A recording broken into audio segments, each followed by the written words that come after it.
Bonjour à toi cher spectateur et bienvenue dans Carte Blanche, l'émission où je vous sers sur un plateau ce que je pense quand j'en ai envie. Est-ce qu'il serait pas bien d'essayer d'imposer une nouvelle vision du cinéma, notamment en France? Alors j'ai choisi de focaliser la France parce que je pense qu'on a déjà pas mal évoqué les petits soucis qu'il peut y avoir à Hollywood. Je pense pas que ça soit très utile de le refaire dans une énième vidéo. Mais en France, on va pas se mentir, on a des petits soucis. Et notamment, dernièrement, il y a beaucoup de gens qui se sont mis à se plaindre, notamment du fait que peut-être il y avait trop de films qui sortaient en France, et il y avait trop de films qui ne rapportaient pas assez d'argent et qui, du coup, étaient des gouffres à pognon. J'irai pas dans cette direction parce que pour moi, on a l'avantage d'avoir un système qui a l'outil le plus lucratif possible pour justement éviter trop de pertes.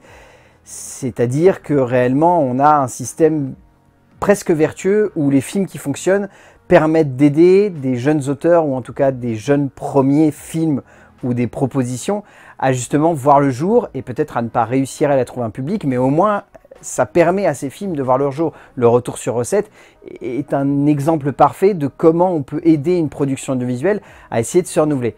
Mais alors la vraie question qu'il y a derrière, c'est imposer une nouvelle vision du cinéma. Parce que la vision qu'on a aujourd'hui du cinéma, elle est très fermée.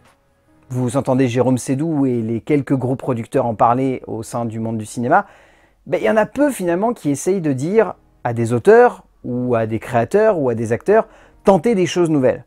On se dit la plupart du temps qu'on a une espèce de cinéma un peu pas de papa, parce que ça sera un petit peu méchant de dire ça, mais un cinéma bien à l'ancienne.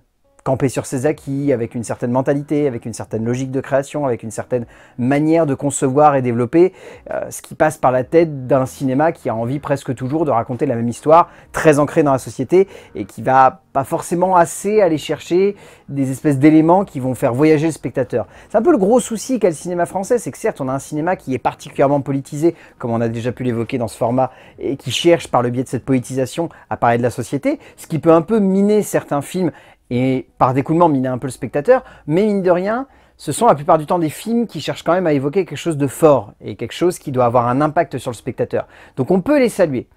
L'avantage étant que de temps en temps, comme ça a pu être le cas la semaine dernière, on a des cinéastes qui se servent d'un certain contexte social pour amener de la nouveauté, pour amener de la créativité. Le règne animal étant une réelle proposition de cinéma qui diffère un petit peu de tout cela. Mais après, on va pas se mentir, la plupart des films qu'on va sortir chaque semaine en France, ce sont des films qui racontent un peu toujours la même chose. Et s'ils ne racontent pas toujours la même chose, vont un peu toujours dans la même direction. Donc est-ce qu'il serait pas temps de voir des films qui sont des réelles propositions novatrices de cinéma imposer une nouvelle manière de concevoir le 7e art en France? De dire, ça, c'est nouveau. Ça, c'est intéressant parce que ça va dans une direction différente. Et parfois, il y a des films qui se plantent en allant dans cette direction. Mais c'est pas grave, au moins, ils ont essayé. Je préfère avoir 1000 films comme Vision qui tentent quelque chose de différent, mais qui n'arrivent pas à l'amener de manière concrète, ou en tout cas de manière juste, plutôt que de revoir des nouveaux départs avec Franck Dubosc qui semblent être des ersatz de plein de comédies romantiques et dramatiques et un peu débiles à la française qu'on a l'habitude de voir. Parce qu'au moins, dans Vision, il y a un petit peu plus de créativité que dans Nouveau Départ. Alors, ça peut sembler bête comme comparatif, mais je prends un comparatif de septembre, pour éviter de partir non plus dans des digressions absolument monumentales. Mais tout ça, c'est juste pour dire que lorsque des auteurs ont envie de créer quelque chose de neuf, quelque chose qui sorte de l'ordinaire, quelque chose qui impose une nouvelle vision, on ne les suit pas toujours. Et du coup, dans ce cas-là, il ne faut pas s'étonner un petit peu de scoltiner, et encore et toujours la même chose au sein du cinéma. Parfois, certes, c'est bien de regarder un truc dans lequel on va sortir un certain confort parce qu'on a l'habitude de voir ça, donc c'est pas si gênant. Mais, encore une fois, il ne faut pas se plaindre d'avoir encore et toujours la même chose derrière.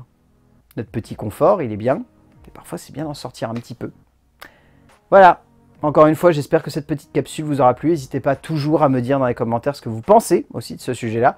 Et n'oubliez pas ce que je vous dis à chaque fois, si j'ai envie d'en parler, eh ben j'en parle.